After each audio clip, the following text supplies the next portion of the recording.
Rusia dan Indonesia dikabarkan telah sepakat untuk menandatangani kontrak pengiriman Su-35 hingga akhirnya terhalang oleh Amerika Serikat.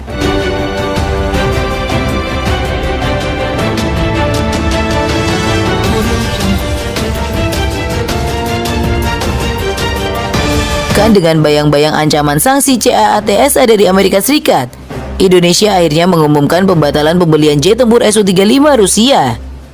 Padahal Indonesia telah menunggu lama untuk mempersenjatai TNI Angkatan Udara dengan jet tempur Su-35 Rusia yang kondang dengan manuver Cobra. Kabar pembatalan pembelian Su-35 Rusia oleh Indonesia sebelumnya telah bocor di laporan Kongres Amerika Serikat.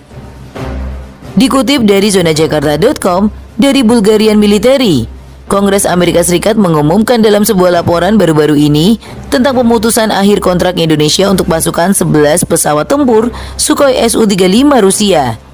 Mimpi Indonesia membeli Su-35 akhirnya resmi pupus setelah pemimpin tertinggi TNI Angkatan Udara, Kasau Marsikal Fajar Prasetyo, mengumumkan pembatalan pembelian jet tempur Rusia tersebut.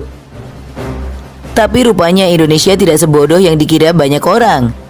Indonesia sendiri memang lebih mementingkan amannya nilai perdagangan dengan Amerika Serikat karena nilai perdagangan kedua negara cukup tinggi.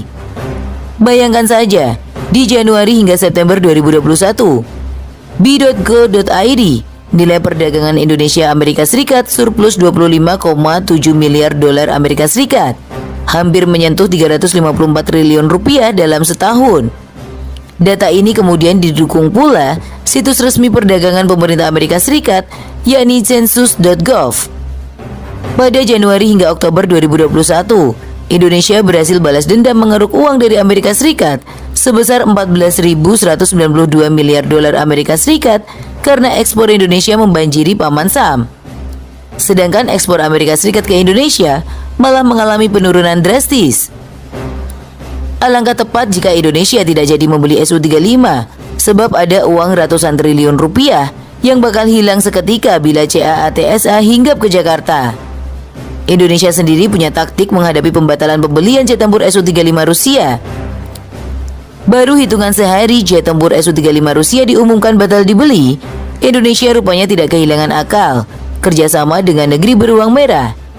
Indonesia dan Rusia sepakat untuk terus meningkatkan kerjasama konkret di berbagai bidang dalam rangka mendorong upaya pemulihan ekonomi. Komitmen ini terungkap dalam pertemuan Menteri Koordinator Bidang Perekonomian Airlangga Hartarto dengan Duta Besar Federasi Rusia untuk Republik Indonesia, YM Lyudmila Georgievna Vorobiva, di kantor Kemenkop Perekonomian. Dalam pertemuan tersebut, telah dibahas beberapa isu kerjasama strategis kedua negara, antara lain mengenai rencana penyelenggaraan sidang komisi bersama di bidang perdagangan, ekonomi dan teknik ke-13 RI Rusia, back to back dengan rencana pameran industri Inoprom.